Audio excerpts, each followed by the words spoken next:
She removes that suit or you're finished. I'm the chief prosecutor. You're already done. Your daughter needs to remove her swimsuit, now. I stared at the woman on my doorstep. Brenda Hastings, HOA president, clipboard clutched like a weapon, and felt my world tilt sideways. Behind me, Emma was sobbing in the bathroom, wrapped in a towel, 14 years old, and shaking like she'd seen a ghost. "Excuse me?" My voice came out flat, dangerous. The board chair smiled. Cold, practiced. "Emma violated our community pool dress code. I need to verify whether her swimsuit meets HOA standards. She refused inspection at the facility, so I'm here to complete the compliance check. Bring her outside, please." I'm Marcus Chen, Chief Prosecutor for the County District Attorney's Office. I've spent 15 years putting away people who hurt children, predators, abusers, anyone who weaponizes authority against the vulnerable. And this woman just ordered my grieving daughter to strip for inspection. If you've ever felt that moment when rage crystallizes into something colder, sharper, hit the subscribe button now. "You're not inspecting anything," I said. "Get off my property." Brenda's smile widened. She held up a violation notice, official letterhead, HOA seal embossed in gold. "Your daughter engaged in inappropriate pool behavior. The fine is $500. Pool access is suspended for 30 days pending this compliance review. If you refuse to cooperate, we'll escalate to a lien on your property." 2 other board members flanked her. Witnesses, I realized. This was rehearsed, calculated. What exactly did my daughter do? She wore a swimsuit that violated our beachwear standards. When I approached her for verification, she became belligerent and fled the premises. I felt something crack open inside my chest. Emma hadn't been the same since we buried her mother 6 months ago. Breast cancer, 41 years old. Sarah fought for 2 years, and Emma watched every minute of it. The only thing that still brought my daughter joy was swimming, the sport her mother taught her, the pool her mother fundraised to build, the place where Emma still felt connected to the woman who'd shaped her entire world. And this woman, this clipboard queen with her manufactured authority and her predatory smile, had just stolen that from her. "My daughter," I said slowly, "was wearing a regulation one-piece competition swimsuit.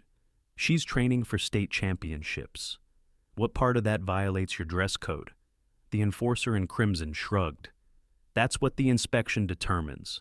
Bring her outside or accept the consequences." Through the bathroom door, I could hear Emma's muffled crying. My daughter, who'd barely smiled in 6 months. My daughter who woke up every morning asking if today would hurt less than yesterday. My daughter who finally found something that made grief manageable. "No," I said. Brenda's expression hardened. "Then you're in violation. The fine stands. Pool suspension stands. And I'm recommending to the board that we file a formal complaint regarding your daughter's conduct and your failure to supervise her appropriately after." She paused, deliberate, cruel. "After your wife's passing." The neighborhood had gone silent. Curtains twitched in windows, doors cracked open. Everyone watching, everyone witnessing this woman weaponize my family's trauma for whatever sick power trip she was on. I pulled out my phone, started recording. "Say that again," I told her. "About my daughter, about my wife. Say it clearly, for the record." The tyrant in heels blinked, first hint of uncertainty. "I don't." "You just accused a 14-year-old girl of inappropriate behavior and threatened her grieving father with financial penalties because she wouldn't let you inspect her body. I want you to repeat that, slowly." Brenda stepped back. Her witnesses shifted nervously. "This conversation is over," she said. "You have 72 hours to pay the fine. After that, we proceed with the lien." They left. I closed the door, locked it, and I made a decision that would change everything. That evening, I stood alone at the community pool, empty, silent. The water reflected streetlights like fractured glass. On the far wall, a bronze plaque read, "In memory of Sarah Chen, who built this community space with love and dedication." My wife's legacy, her dream, her gift to our neighborhood. I touched the plaque's cool surface. "I'm going to protect what you built," I whispered, "and I'm going to destroy the woman who's corrupting it." I found Emma sitting on her bedroom floor, knees pulled to her chest, staring at nothing. The competition swimsuit, navy blue, regulation cut, the one Sarah bought her last summer, lay crumpled in the corner like evidence of a crime. "Baby," I said softly, sitting beside her, "tell me everything that happened." She didn't look at me. I was doing my laps, training for the qualifier. Mrs. Hastings came to the pool fence and started watching me. Just standing there, staring. My jaw tightened. Then she came inside, told the lifeguard she needed to speak with me. I got out of the water, grabbed my towel. She said, Emma's voice cracked. She said my swimsuit was inappropriate, that I needed to remove my cover-up so she could inspect whether it met community standards. When I said no, she told me to turn around, like I was supposed to model it for her. Jesus Christ. "That's when you left?" Emma nodded. "I ran. She followed me to the gate, yelling about violations and fines. Everyone was watching, Dad. Everyone saw." I pulled my daughter close, felt her shake against my chest. "This isn't your fault. You did nothing wrong. You understand me?" "She took pictures," Emma whispered, "of me, at the pool. I've seen her doing it for weeks. I didn't tell you because I didn't want to. I didn't want to be another problem you had to fix." The rage I'd been controlling crystallized into something harder, colder, professional. "You're not a problem," I said. "You're my daughter, and what she did, Emma, what she did is illegal." An hour later, I sat in my kitchen with Rita Pemberton, Sarah's best friend, the woman who'd helped us navigate every impossible day since the funeral. Rita lived 3 streets over, still attended HOA meetings, still knew every neighborhood's secret. "Marcus," she said carefully, "you need to understand something. Brenda's done this before." I leaned forward. "What do you mean?" 3 families, maybe 4, all with teenage daughters. Over the past 18 months, they've sold their homes and left Meadowbrook Estates. The kitchen suddenly felt too small. The Johnsons, remember them? Their daughter Maya was 15. The board chair started citing pool violations, dress code issues, behavioral complaints. Same pattern: photographs, inspections, escalating fines. They sold within 6 months. Why didn't anyone stop her? Rita's expression hardened. Because the tyrant in heels is very, very careful. She targets vulnerable families, single parents, people going through transitions, anyone she thinks won't fight back. And Marcus, Rita's voice dropped. She's been watching Emma since Sarah died. I've seen her at the pool, taking notes, photographing your daughter during training sessions. I thought about saying something, but I didn't know if I was overreacting. I felt sick. The Castellanos, Rita continued, the Prasads, the Morgans, all gone. All had daughters between 12 and 16. All left because of harassment from the HOA, specifically from Brenda Hastings. Where are these families now? Scattered. The Johnsons moved to Pennsylvania. I have contact information for Mrs. Castellano. She stayed local. Marcus, one of those girls is still in therapy. This woman doesn't just drive families out. She leaves damage. I stood, paced to the window, looked out at the neighborhood Sarah loved, the community she'd worked so hard to build, the pool she'd fundraised for, bake sales, donation drives, grant applications, because she believed children deserved beautiful spaces to grow. The officer of rules had turned my wife's legacy into a hunting ground. "I need you to do something for me," I said. "Get me contact information for every family who left. I need to know their stories, every detail." Rita nodded. "What are you going to do?" I thought about Emma upstairs, still shaking. Thought about the other girls, the other families, the pattern of predatory behavior disguised as rule enforcement. "I'm going to investigate," I said, "the same way I'd investigate any other criminal." Rita's eyes widened. "Criminal? Marcus, this is an HOA dispute." "No," I interrupted. "This is child endangerment, harassment, illegal surveillance, and I'm a prosecutor who specializes in cases exactly like this." I walked back to the pool that night, alone. The dedication plaque gleamed under security lights. Sarah Chen, community builder, mother, friend.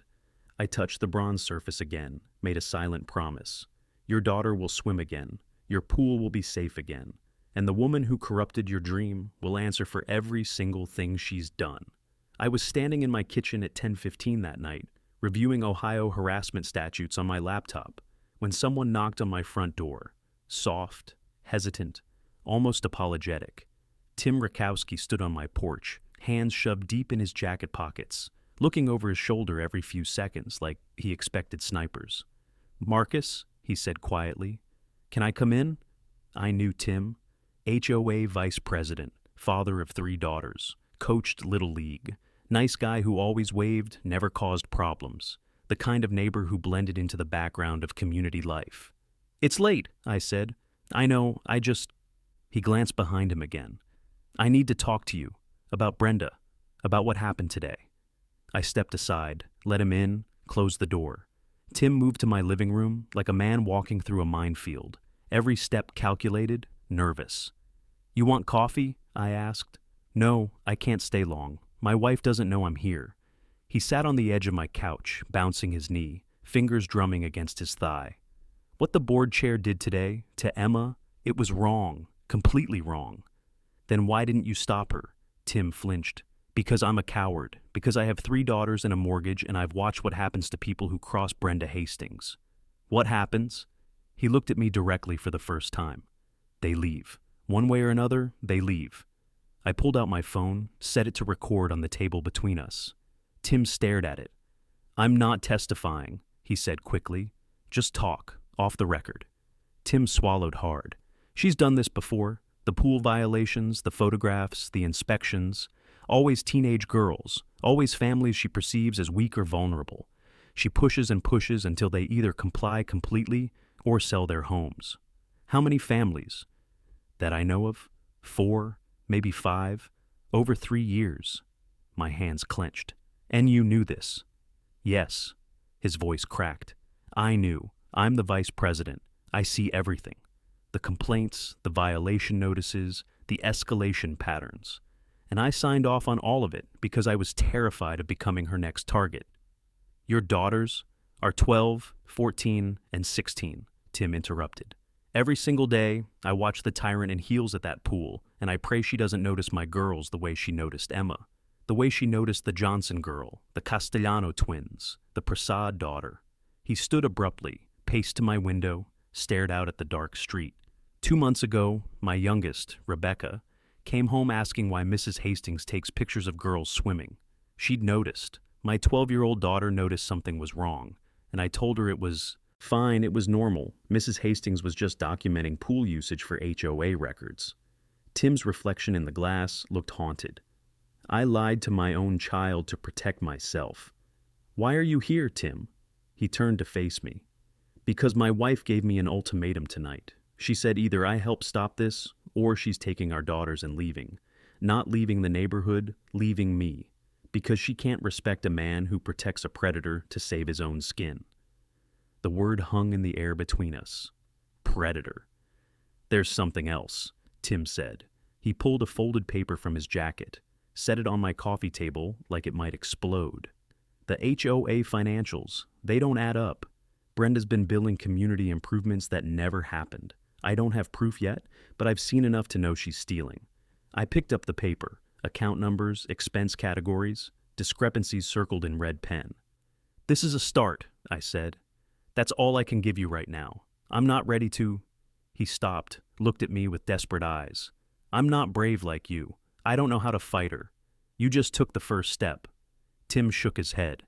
"The first step is admitting you were complicit. The hard part is facing everyone you failed to protect." He moved toward my door, paused with his hand on the knob.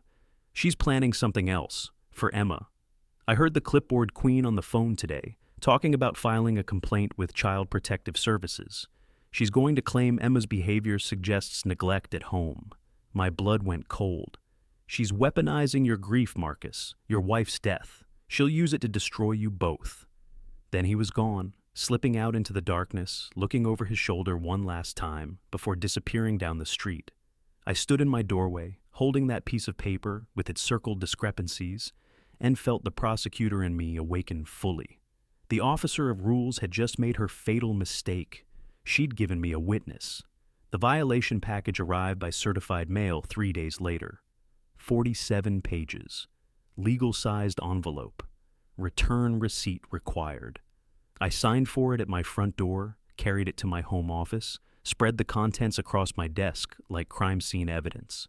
23 photographs, all of Emma, all taken at the community pool over 6 weeks. My daughter doing butterfly strokes, my daughter adjusting her goggles, my daughter sitting poolside during breaks, towel wrapped around her shoulders, close-ups, zoom-ins, timestamps in the corners.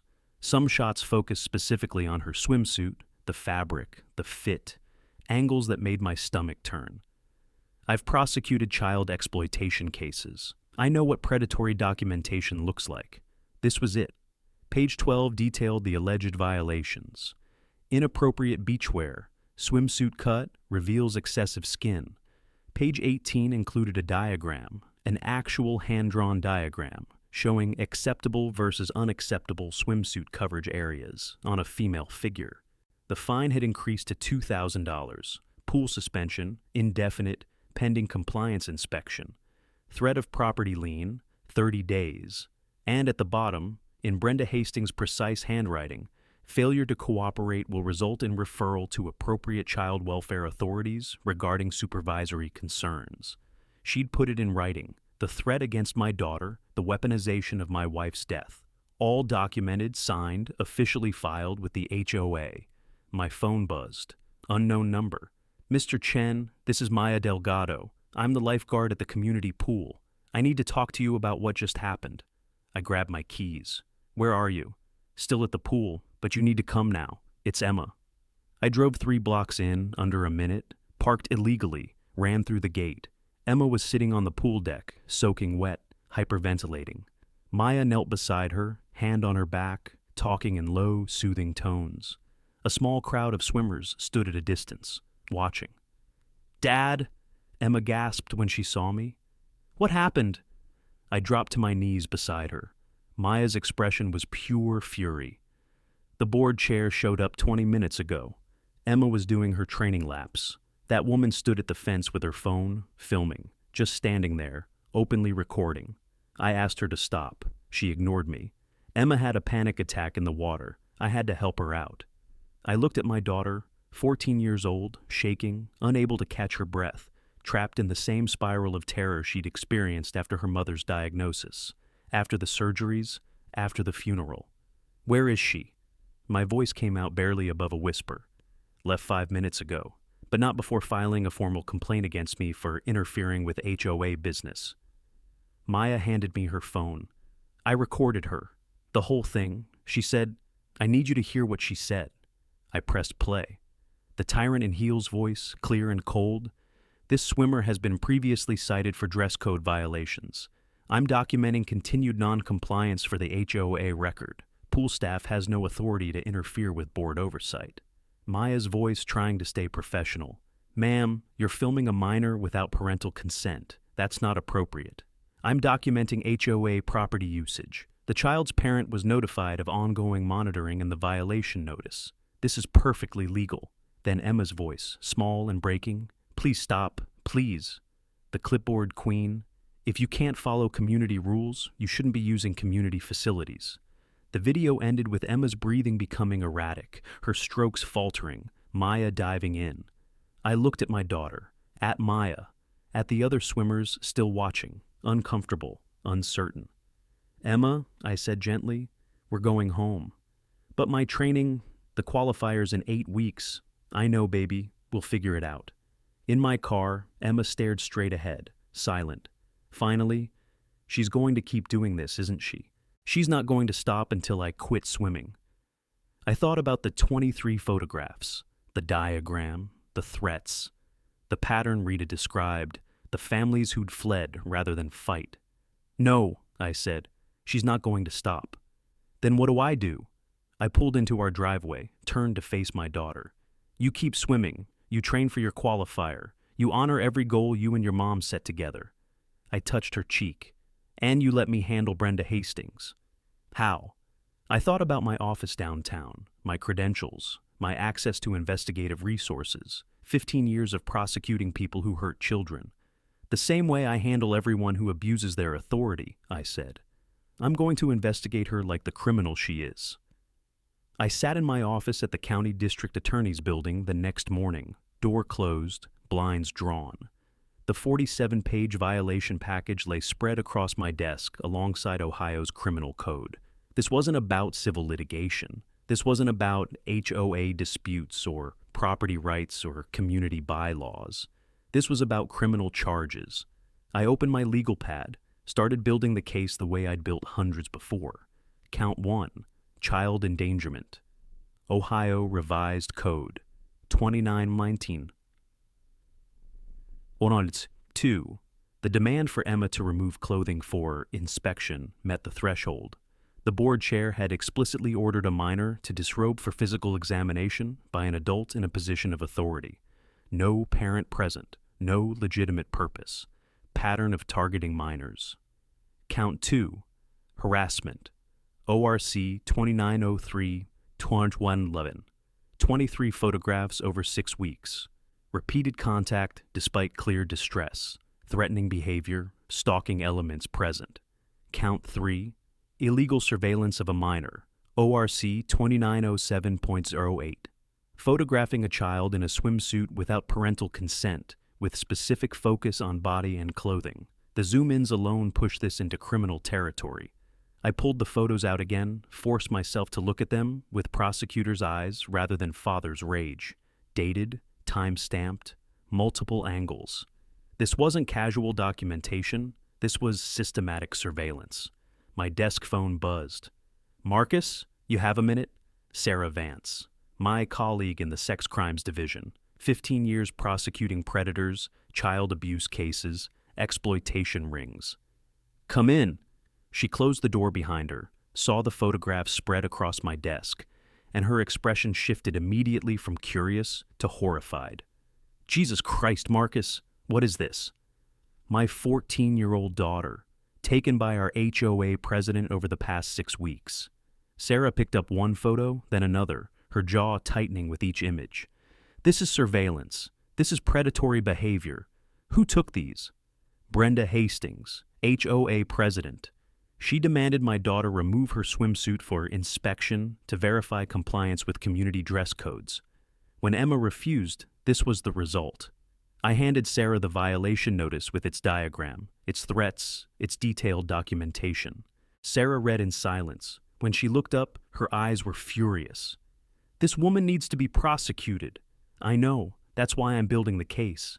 "Marcus," Sarah sat down heavily, "I need to say something, and I need you to hear it as a prosecutor, not as a father. This pattern, the surveillance, the photographs, the inspection demands, this is textbook grooming behavior." My blood went cold.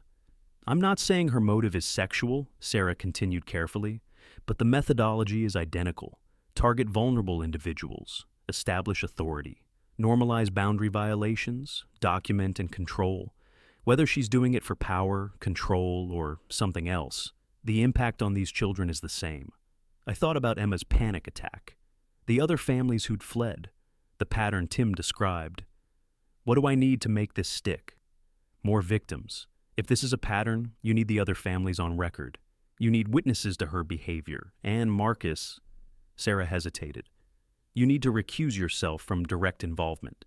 You can open the investigation, but you can't be the one prosecuting. Your daughter's the victim. That's a conflict. I know. But I can prosecute, she said quietly. If you build me the case, I'll take it to trial, and I will bury her. I pulled out my phone, called Rita. Those families you mentioned, the ones who left, I need their contact information. Today.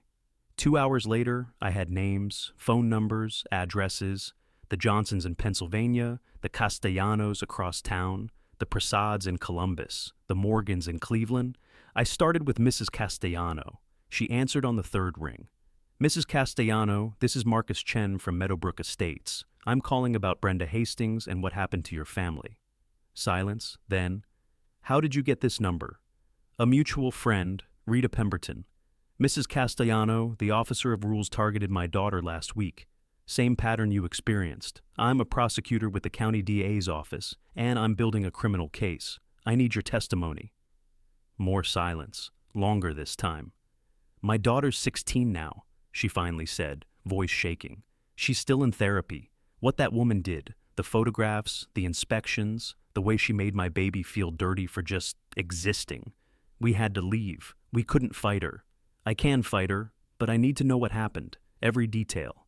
Mrs. Castellano took a shaky breath. She started watching my daughters, twins, they were 13, at the pool, taking pictures, claiming dress code violations. Then she demanded they come to an HOA board meeting for a compliance review. She wanted them to model their swimsuits in front of the entire board. My hand clenched around the phone. We refused. The fines escalated, 500, 1,000, 2,000. Then she filed a complaint with our homeowner's insurance, claiming our girls were creating a liability risk at the pool.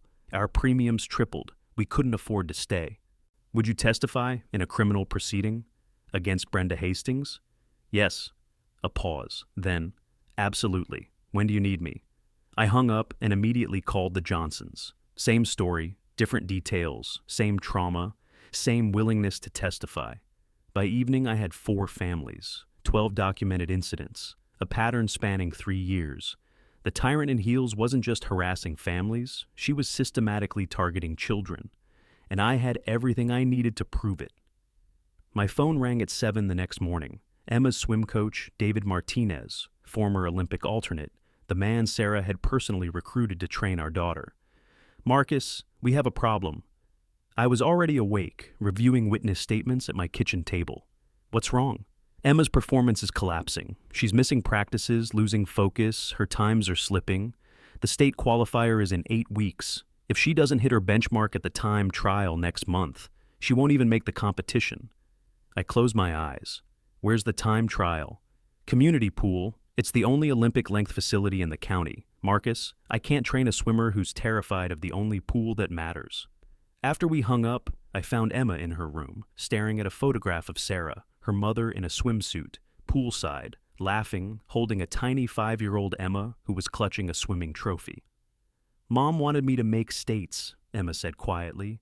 We promised each other. The week before her voice broke. She made me promise I'd keep swimming, that I'd win for both of us. You will. How? I can't even go to the pool without having a panic attack. The time trial's in 4 weeks. I'm not ready. I'm nowhere near ready. She looked at me with eyes that had seen too much loss. Maybe I should just quit. Maybe it's not worth the fight. I sat beside her, picked up the photograph, Sarah's smile, her joy, her absolute certainty that our daughter would achieve something beautiful. Your mother built that pool, I said. She spent 2 years fundraising, bake sales, grant applications, donation drives. You know why? Emma shook her head. Because she believed children deserve safe spaces to become extraordinary. She believed community meant protecting each other. And she specifically believed you were going to be a champion. I turned to face my daughter. Brenda Hastings has turned your mother's dream into a nightmare. But Emma, if you quit, if you let that woman steal this from you, then she wins. Not just against you, against everyone, against your mom's legacy. I'm scared, I know, but you don't have to fight alone. That afternoon, I received an email notification. Formal HOA board meeting, mandatory attendance required. The subject line felt like a trap. I arrived at the community center at 6 p.m. 30 neighbors filled the meeting room. Some I recognized, others I'd never spoken to. The board chair sat at the head table, flanked by 3 other board members. Tim Rakowski sat at the far end, eyes fixed on the table, refusing to look at anyone. Mr. Chen, Brenda Hastings said, her voice carrying across the silent room. Thank you for attending. We're here to discuss the ongoing violations concerning your daughter and your failure to ensure compliance with community standards. I stayed standing, pulled out my phone, hit record. Before you continue, I want to state for the record that I'm recording this meeting. Ohio is a one-party consent state. Everything said here can and will be documented. The tyrant in heels smiled. Of course, transparency is important. For 20 minutes, she presented her case. The photographs, displayed on a projector screen for everyone to see. The violation notices, the pattern of defiance and inappropriate behavior. She described Emma as sexually provocative, as engaging in attention-seeking conduct, as demonstrating concerning behavior that suggests inadequate supervision. She said this about my 14-year-old daughter, in front of 30 neighbors. She concluded with her recommendation, Given Mr. Chen's recent personal tragedy, the loss of his wife, and the subsequent behavioral issues with his daughter, I'm formally recommending the HOA file a report with Child Protective Services regarding potential neglect and the child's welfare. The room went absolutely silent. I let the silence stretch, let everyone absorb what they'd just heard. Then I spoke, calm and clear. You've just publicly slandered my minor child. You've accused a grieving teenager of sexually provocative behavior. You've threatened to weaponize child welfare services against a family because we refused to let you inspect my daughter's body. I looked directly at the clipboard queen. Everything you said is on record, documented, witnessed by everyone in this room. Her smile faltered. I'll see you very soon, Mrs. Hastings. And when I do, it won't be in an HOA meeting. I walked out, leaving the officer of rules sitting at her table, surrounded by neighbors who were suddenly looking at her very differently. In my car, my hands shook, not from fear, from absolute crystallized purpose. If you've ever stood up to someone who thought they were untouchable, hit that subscribe button right now, because what happens next will restore your faith in justice. She'd just given me everything I needed: defamation, slander of a minor, threats, all witnessed, all recorded. The case was complete. Now came the war. I was still sitting in my car outside the community center, processing what had just happened, when headlights flashed in my rearview mirror. Someone pulled up beside me. Tim Rakowski's sedan. He got out, looked around nervously, then opened my passenger door and slid in without asking. "Drive," he said. "Away from here. Now." I started the engine, pulled out of the parking lot. "Tim, just drive." We ended up at a 24-hour diner 3 miles away. Corner booth in the HOA back. Tim ordered coffee he didn't touch. His hands trembled as he pulled a manila folder from inside his jacket. "I can't do this anymore," he said. "I sat there tonight and listened to that woman destroy a child's reputation, threaten a grieving family, and I said nothing. Again. I've been saying nothing for 3 years." He pushed the folder across the table. "What is this?" "Everything. 3 years of HOA financial records. Every violation notice the tyrant in heels has filed. Every complaint, every fine, every family she's targeted." His voice cracked. "I copied it all, secretly, over months, because some part of me knew this day would come." I opened the folder. Bank statements, expense reports, contractor invoices, violation notices with timestamps and photographs. A spreadsheet tracking fines collected versus community improvements completed. "Page 12, Tim said. "That's where it gets interesting." I flipped to page 12. A highlighted section showed HOA funds transferred to a vendor called Meadowbrook Property Services for pool maintenance, landscaping upgrades, community center repairs. $43,000 over 30 months. "That company doesn't exist," Tim said quietly. I checked. "The business registration is fake. The address is a UPS store. The bank account receiving those payments belongs to Brenda Hastings' personal LLC. My prosecutor's brain lit up like a circuit board. She's been embezzling for years, and I knew. I signed off on the financial reports because I was terrified of what would happen if I questioned her. "Why didn't you report this?" Tim looked at me with hollow eyes. "Because the families she targets aren't random, Marcus. They're strategic. She chooses people she perceives as weak: single parents, recent widowers, immigrants, elderly residents, people who won't fight back, people who will pay the fines and stay quiet because they're afraid of losing their homes." He pulled out his phone, showed me a text message from his wife. "If you don't help him, don't bother coming home." My daughter Rebecca came home from school today crying. Some kids were talking about what happened at the pool with Emma, about Mrs. Hastings and her cameras. Rebecca asked me why I didn't protect Emma like I protect her. His voice broke completely, and I had no answer. Because I haven't protected anyone. I've been an accomplice. You're here now. 3 years too late. I looked through the folder again. Names I recognized: the Castellanos, the Johnsons, the Prasads. But also names I didn't know. 7 families total, some with violations for minor infractions, trash cans visible from the street, lawn height violations, unauthorized garden decorations, escalating fines, harassment patterns, then sale records. "She forced them out," Tim said. All of them.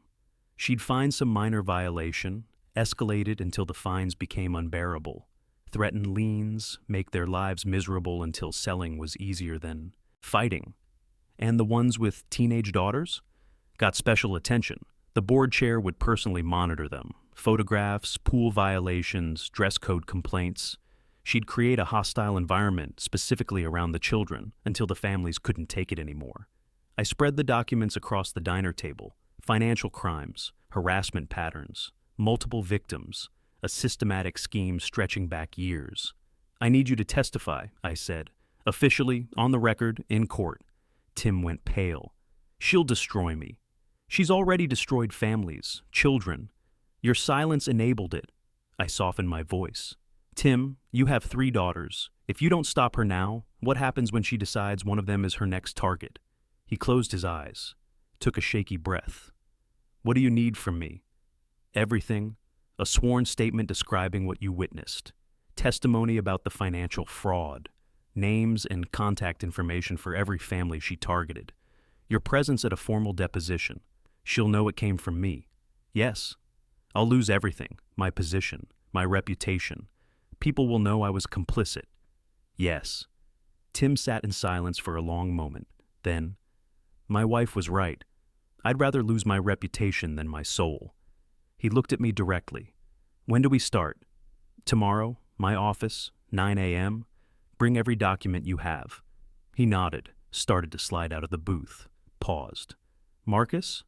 What you said in that meeting tonight about seeing her soon, what did you mean? I thought about Sarah Vance waiting for my call, about the criminal case taking shape, about the warrant applications I'd start drafting tomorrow. I meant, I'm not suing her, I'm arresting her. Tim's eyes widened. Can you do that? I'm the Chief Prosecutor, and what she's done isn't a civil matter anymore. I closed the folder. It's criminal, multiple felonies, and I'm going to make sure she answers for every single one. Tim arrived at my office at 8:45 the next morning, carrying 2 additional boxes of documents. His hands still shook, but his jaw was set with determination I hadn't seen before. Sarah Vance joined us at 9. For 3 hours, we built the case like architects designing a fortress. Every brick placed with precision, every support beam calculated for maximum strength. Let's start with the children, Sarah said, legal pad open. How many confirmed victims? I spread photographs across the conference table. 4 families, 7 children total, all girls, ages 12 to 16 at the time of harassment. Emma's the most recent. And they'll all testify? Already confirmed. The Castellanos, Johnsons, Prasads, and Morgans. Every parent is willing to put their daughter on the stand. Sarah made notes, her expression hardening with each detail. What about the financial crimes? Tim pushed forward a spreadsheet. $43,000 embezzled over 30 months, fake vendor accounts, forged invoices. I have the bank records showing transfers to the Tyrant in Heels Personal LLC. You signed off on these reports, Sarah noted carefully. That makes you a potential co-conspirator. I know. Tim's voice was steady. I'll cooperate fully, testify to everything, accept whatever consequences come. Sarah looked at me. He needs immunity. Already drafted the agreement. He testifies truthfully to everything he witnessed, provides all documents, appears at trial. In exchange, no charges filed against him. Tim exhaled shakily. Thank you. Don't thank me yet, I said. You're going to have to face every family you failed to protect. You're going to have to admit your complicity publicly. That's not mercy. That's accountability. He nodded. I understand. For the next 2 hours, we cataloged every crime, 4 counts of child endangerment, 1 per family, 7 counts of harassment, 1 per child, illegal surveillance of minors, embezzlement, wire fraud, extortion through threat of property liens, defamation of minors. The inspection demands alone, Sarah said, reviewing the violation notices, constitute attempted child endangerment under Ohio law. She explicitly ordered minors to disrobe for physical examination by an adult authority figure. No legitimate purpose, no parental presence, pattern of targeting vulnerable children. And the photographs? Clear violation of privacy statutes, She photographed minors in swimsuits without parental consent, with specific focus on their bodies and clothing. The zoom-ins, the multiple angles, the systematic documentation over weeks. This meets the threshold for illegal surveillance. I pulled up the recording from the community center meeting. And then there's this. We listened to the board chair's voice describing Emma as sexually provocative, accusing her of attention-seeking behavior, threatening to report our family to Child Protective Services. Sarah's jaw tightened. Public defamation of a minor, slander, malicious reporting threats, all witnessed by 30 community members, all recorded. She looked at me. Marcus, this is one of the strongest cases I've seen. She's not just abusing her authority, she's weaponizing it against children. So we arrest her, but we do it right. Sarah started outlining the strategy. First, we need formal statements from every victim family, depositions under oath. Then we present the case to a grand jury for indictment. The financial crimes alone would justify arrest, but combined with the child endangerment charges, we're looking at serious prison time. How long to build the indictment? 2 weeks if we move fast. But Marcus, Sarah hesitated. You need to prepare Emma. When this goes public, it's going to be intense. Media coverage, court proceedings, her testimony. I thought about my daughter upstairs in her room, still afraid to swim, still trapped by the officer of rules harassment. She needs to know her voice matters, that fighting back is possible. Then we do this carefully. Protect the children first, prosecution second. Over the next week, I interviewed every family. Mrs. Castellano described how her twin daughters stopped swimming entirely, developed anxiety disorders, required therapy. Mr. Johnson explained his daughter's school performance collapsed after months of harassment.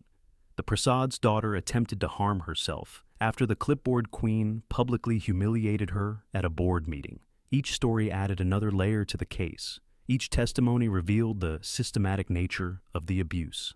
I subpoenaed HOA records through official channels, brought in a forensic accountant who traced every fraudulent payment, collected sworn statements from Maya, the lifeguard, from neighbors who witnessed the harassment, from pool managers who'd seen the tyrant in heels photographing children. The case file grew to 300 pages, but I made one strategic decision. Emma didn't know the full extent of what I was building. She knew I was gathering information, talking to lawyers, preparing for some kind of action. She didn't know her father was constructing a criminal prosecution that would end with arrest warrants and felony charges, because Sarah was right. Emma needed to focus on swimming, on healing, on reclaiming what the board chair had stolen from her. The time trial was 3 weeks away. The state championship qualifier 5 weeks after that. My daughter needed to honor the promise she'd made to her mother, and I needed to ensure the woman who'd traumatized her would never hurt another child again. 2 days later, I did something that seemed counterintuitive. I paid the $2,000 fine. Sarah stared at me across her desk like I'd lost my mind. You're paying her? Marcus, that validates everything she... No, I interrupted. It completes the extortion charge. She demanded money under threat of property liens and false CPS reports. I have documentation of the threats. Now I have documentation of the payment. That's a completed crime. Understanding dawned in Sarah's eyes. You're building an ironclad case. Every single element, no gaps, no technicalities for her to exploit. I sent the board chair a formal letter with the payment. Enclosed is the requested fine. Per your requirement, I'm also requesting written specification of the acceptable swimwear standards for my daughter's return to pool access. Please provide detailed compliance requirements. 3 days later, her response arrived. Certified mail. Official HOA letterhead. She'd taken the bait completely. The document specified that Emma must appear before the full HOA board for a compliance inspection and verification before pool privileges could be restored. She listed specific requirements. Emma must bring 3 swimsuits. Emma must model each one for board review. Emma must answer questions about her understanding of community standards. She wanted my 14-year-old daughter to model swimsuits for a panel of adults. In writing, signed, dated, officially filed with the HOA. I forwarded it directly to Sarah, who called me within 5 minutes. This is attempted child endangerment, explicitly documented. She just handed us a felony charge with a bow on top. I know. Marcus, we can arrest her right now. This document alone? Not yet. I need one more piece. I contacted Jessica Torres, the investigative reporter who'd been covering HOA abuse stories for the local news. We met at a coffee shop downtown, neutral territory. I can't give you the criminal case, I told her. That would be inappropriate, but I can give you public records, HOA, financial statements, violation notices with personally identifying information redacted, a pattern of harassment spanning 3 years. Jessica reviewed the documents I'd prepared, carefully curated to protect victim privacy while exposing systemic abuse. Her eyes widened with each page. This is Pulitzer-level corruption, she said quietly. It's a community being terrorized by someone who's supposed to serve them. When can I run the story? I need you to hold it for 1 week. There are legal proceedings happening that could be compromised by premature exposure. She studied me carefully. You're prosecuting her, aren't you? I can neither confirm nor deny. Marcus, I've covered court cases for 8 years. I recognize a prosecutor building a case when I see one. She closed her notebook. 1 week, but then this goes live with or without your blessing. These families deserve to have their stories told. Agreed. I also filed formal complaints with multiple agencies. The state licensing board received documentation of the tyrant in heels, photographing minors at a public facility. The county inspector received reports of HOA financial irregularities. The Better Business Bureau received complaints about fraudulent vendor charges. Each agency would launch independent investigations. Each investigation would create additional pressure, additional documentation, additional corroboration of criminal activity.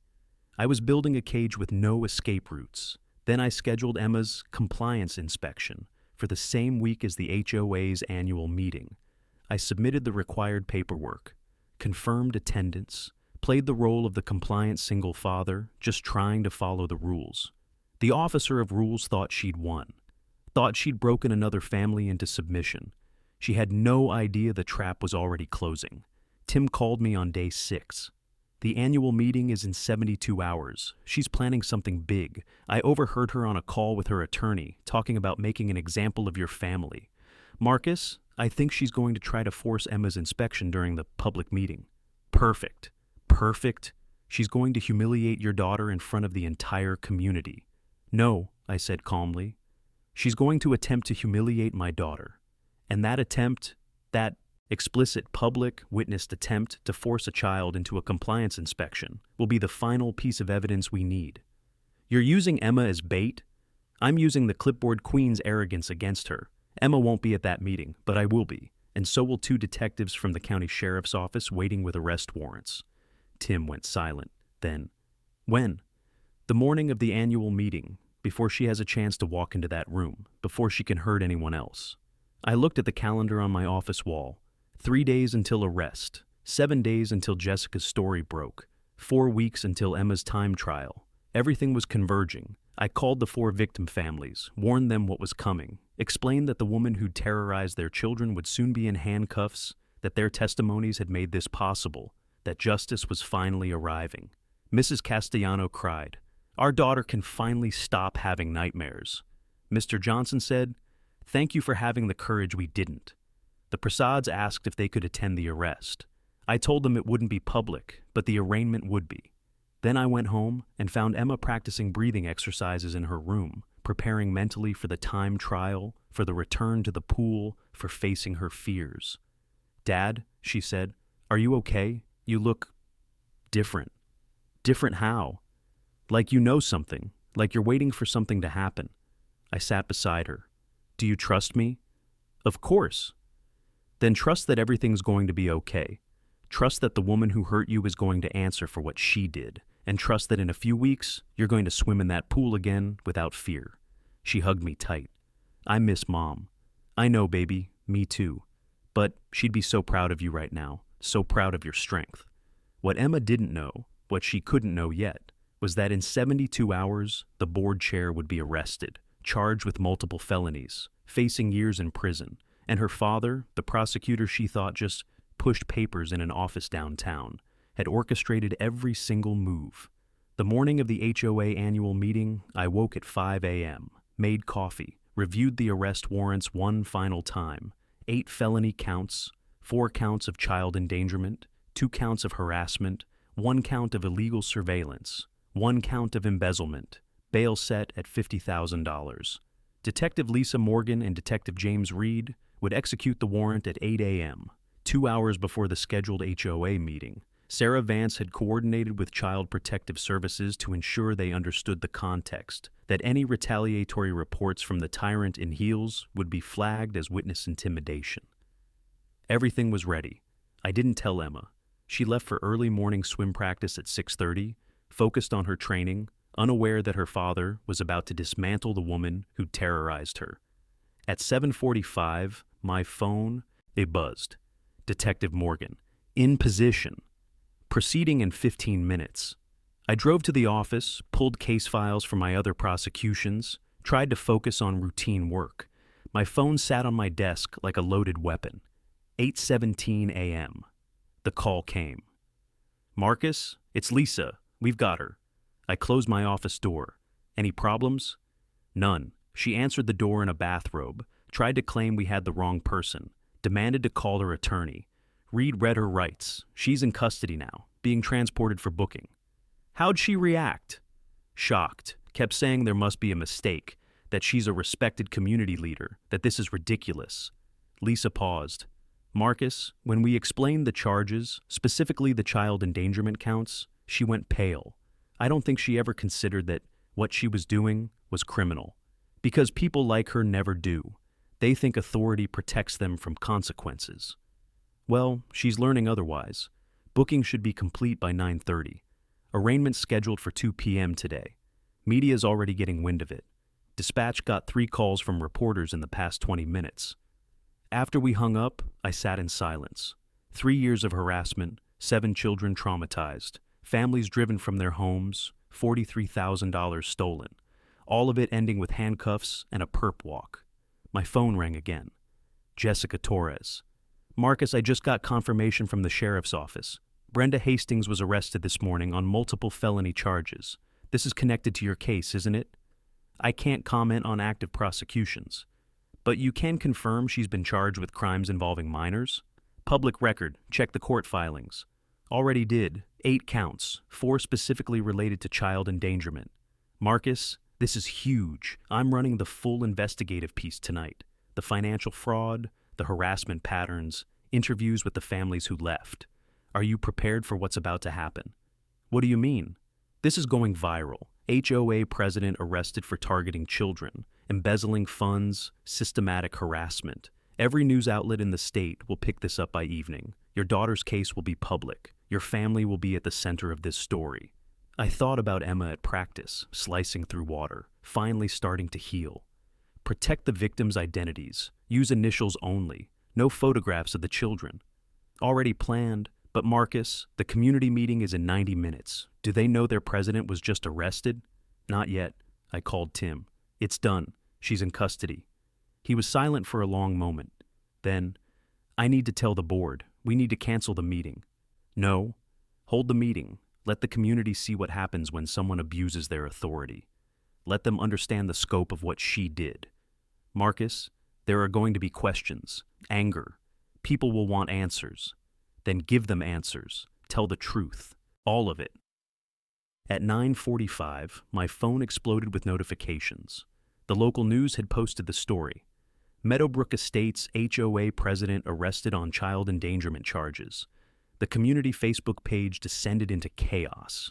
Neighbors demanding information, parents asking if their children were safe, some defending the board chair, claiming this was a witch hunt, others sharing their own stories of harassment, violations, intimidation tactics they'd endured. By 10:30, 47 families had signed an emergency petition demanding the entire HOA board resign. Tim posted a public statement. As vice president, I failed to protect our community from systematic abuse. I witnessed harassment, financial fraud, and targeting of children, and I stayed silent. I'm resigning effective immediately and cooperating fully with law enforcement.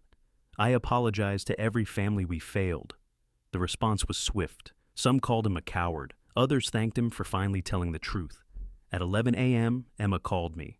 Dad, everyone's talking about Mrs. Hastings being arrested. My coach showed me the news article. It says she was charged with child endangerment. Dad, was that because of me? I took a breath. Because of you and 6 other children she targeted over 3 years. Emma, you weren't her only victim. You were just the one whose father could fight back. You did this? You got her arrested? I built the case. I gathered evidence. I made sure what she did to you, and to all those other kids, had consequences. Emma was quiet. Then, Mom would have done the same thing. Your mom would have done it louder and faster. I'm just following her example. When can I swim again? Soon, baby, very soon. At 2 p.m., I watched the arraignment via closed-circuit feed from my office. The officer of rules stood before the judge in an orange jumpsuit, her attorney arguing for reduced bail, claiming community ties and no flight risk. The judge reviewed the charges, 8 felony counts, pattern of behavior targeting minors, financial crimes exceeding $40,000, witness intimidation threats, bail, $50,000. Preliminary hearing set for 3 weeks. The tyrant in heels was released 6 hours later, ankle monitor attached, forbidden from contacting any victims or witnesses, barred from all Meadowbrook Estates HOA property and activities. By evening, Jessica's full investigative piece aired, interviews with the Castellanos, Johnsons, Prasads, timeline of harassment, documentation of financial fraud, a community terrorized by the woman elected to serve them. The story went viral nationally. My phone rang constantly, reporters, producers, legal analysts wanting comments. I declined every interview. This wasn't about me. This was about 7 children who deserved justice. At 8 p.m., I got home to find Emma sitting at the kitchen table, watching the news coverage on her laptop. Dad, she said quietly, did you do all this for me? I sat beside her. I did this because it was right, because what she did was criminal, because you and every other child she hurt deserved someone to fight back. I took her hand. But yes, baby, I did it for you. She hugged me. Thank you. You're welcome. Now, how about we talk about that time trial in 3 weeks? Emma smiled, really smiled, for the first time in months. Let's win this thing for Mom. The emergency HOA meeting happened 3 days after the arrest. The community center was packed, standing room only, over 100 residents crammed into a space designed for 50. I arrived with Emma. She'd insisted on coming, wanted to face the place where she'd been publicly humiliated, wanted to reclaim her voice. The board chair's empty seat at the head table felt like an open wound. Tim Rakowski stood at the podium instead, looking 10 years older than he had 2 weeks ago. Thank you all for coming, he began, voice shaking. I know you have questions. You deserve answers, and you deserve an apology that I should have given years ago. The room went silent. For 3 years, I served as vice president of this HOA. For 3 years, I watched Brenda Hastings target families, specifically families with teenage daughters. I watched her take photographs of children at our pool. I watched her issue violations designed to harass and intimidate. I watched her embezzle $43,000 from our community funds. His voice broke. And I did nothing. I signed financial reports I knew were fraudulent. I approved violation notices I knew were unjust. I stayed silent while families were driven from their homes because I was terrified of becoming her next target. Someone in the back shouted, "You should resign." I already have, Tim said quietly. Yesterday. But resignation isn't enough. I'm here to confess publicly to every family I failed. He pulled out a list. Read names, the Castellanos, the Johnsons, the Prasads, the Morgans, Emma Chen. Each of these families experienced systematic harassment while I watched and did nothing. Each of these children suffered while I prioritized my own comfort over their safety. I'm cooperating fully with the criminal prosecution, providing all documents and testimony needed to ensure the person responsible faces consequences. But I need you to understand, I was complicit.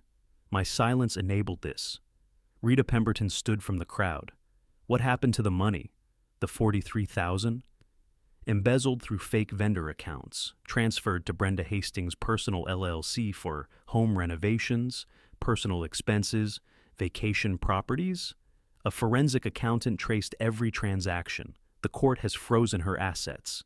Restitution will be part of any plea agreement or sentencing. And the children? Another parent, voice sharp with anger. What about what she did to our kids? Tim looked directly at the woman. That's why she's facing 4 counts of child endangerment. The photographs, the inspection demands, the surveillance, all criminal acts. The prosecutor's office has statements from 7 victims, documentation spanning 3 years, and clear evidence of predatory behavior disguised as rule enforcement. Maya Delgado, the lifeguard, stood up. I witnessed her filming Emma at the pool. I reported it to the board. Nothing happened. Why? Because I buried your report, Tim admitted. Because I was a coward. I'm sorry. Then Mrs. Castellanos stood. I recognized her from our phone conversations. She'd driven 90 minutes to be here. My daughters are 16 now, she said, voice carrying across the room. They're still in therapy. We left this neighborhood because staying felt like slow torture. Every day at that pool, watching that woman photograph our children, waiting for the next violation notice, the next fine, the next humiliation. She looked at Tim. You all knew, and you let it continue. Yes, Tim said simply. We did, and I will carry that shame for the rest of my life.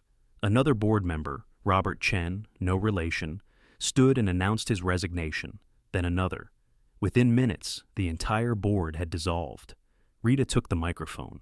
We need emergency elections, new bylaws with financial oversight, a residents' rights committee with recall procedures. We need to make sure this never happens again. The vote was unanimous. Then I stood. Emma gripped my hand tight as I walked to the podium. I'm Marcus Chen. Most of you know my daughter Emma. You know what happened to her. What you might not know is that she wasn't the first. I looked around the packed room. 7 children over 3 years. 4 families driven from their homes, systematic targeting of the most vulnerable among us, children grieving, families in transition, people who seemed unable to fight back. I pulled out the photographs, Emma's face blurred for privacy. This is what the officer of rules called documentation. 23 photos of my 14-year-old daughter, zoom-ins, multiple angles, taken without parental consent. This is what she called compliance monitoring. The room erupted in angry murmurs. She demanded my daughter appear before the board for a physical inspection. She threatened Child Protective Services when we refused. She stole from this community while terrorizing its children. I paused. But she's facing consequences now. 8 felony charges, years in prison if convicted, because what she did wasn't just unethical, it was criminal. A parent I didn't recognize stood. How do we protect our kids going forward?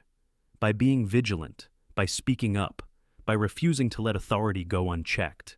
I looked at Tim, and by holding ourselves accountable when we fail. Emma stood beside me then, surprising everyone. I want to say something. She walked to the microphone, small and brave, and absolutely her mother's daughter. Mrs. Hastings made me afraid of the pool my mom built. She made me afraid to swim, afraid to exist, afraid to just be a kid. But my dad taught me that fear doesn't have to win, that standing up matters, that justice is possible. She looked at the crowd. I'm swimming in the state qualifier next month. I'm going to honor my mom's memory by being brave, and I hope you'll all come watch. The room erupted in applause. 6 weeks later, I stood in the bleachers at the Regional Aquatic Center, surrounded by 40 neighbors who'd driven 2 hours to watch Emma compete in the state championship qualifier. The community pool had new management, new bylaws, new oversight committees with real accountability. The dedication plaque honoring Sarah now had a companion piece beside it, in memory of the children protected and the courage to fight back. Tim Rakowski sat 3 rows down with his wife and daughters. He'd testified at the preliminary hearing, providing detailed accounts of the tyrant in Heel's systematic harassment and financial crimes. The judge had ruled there was sufficient evidence to proceed to trial. The board chair faced 8 felony counts, and her attorney was already discussing plea agreements. The Castellanos, Johnsons, and Prasads were in the stands too, families who'd fled now returning, considering moves back to Meadowbrook Estates. Mrs. Castellanos' daughters had started swimming again, tentatively reclaiming the sport that had been stolen from them. Emma stood on the starting block in her Navy competition suit, the same one that had sparked this entire nightmare. She adjusted her goggles, rolled her shoulders, found me in the crowd. I gave her a thumbs up. She smiled, Sarah's smile, bright and fearless. The starting buzzer sounded. Emma dove. I watched my daughter cut through the water like she was born for it. Powerful strokes. Perfect form. The technique Sarah had drilled into her since she was 5 years old. The passion her mother had cultivated with patience and love. She was swimming for both of them now. The crowd around me erupted as Emma touched the wall. The electronic timer flashed. Personal best. State qualification secured. Emma pulled herself out of the pool, dripping, breathless, triumphant. She looked up at the stands, found me, and mouthed 2 words. We did it. Not, I did it. We, because this victory belonged to more than just her. It belonged to every family who'd been terrorized and fought back. Every child who'd been targeted and survived. Every person who'd found the courage to speak truth against someone who'd weaponized authority. In the parking lot afterward, Rita hugged Emma tight. Your mama is so proud of you right now. Wherever she is, she's cheering louder than all of us combined. Emma wiped tears from her eyes. I wish she could have seen it.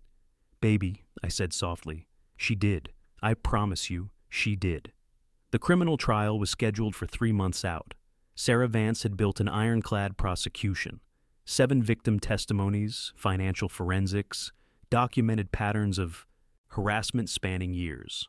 The officer of rules' attorney had approached us twice about plea agreements. Sarah rejected both offers. This case was going to trial, and justice would be public. Jessica Torres' investigative series had won a regional journalism award. Her follow-up pieces documented the community's recovery, the systemic reforms, the family's healing. National news outlets picked up the story. It became a cautionary tale about unchecked HOA authority and the importance of protecting vulnerable populations.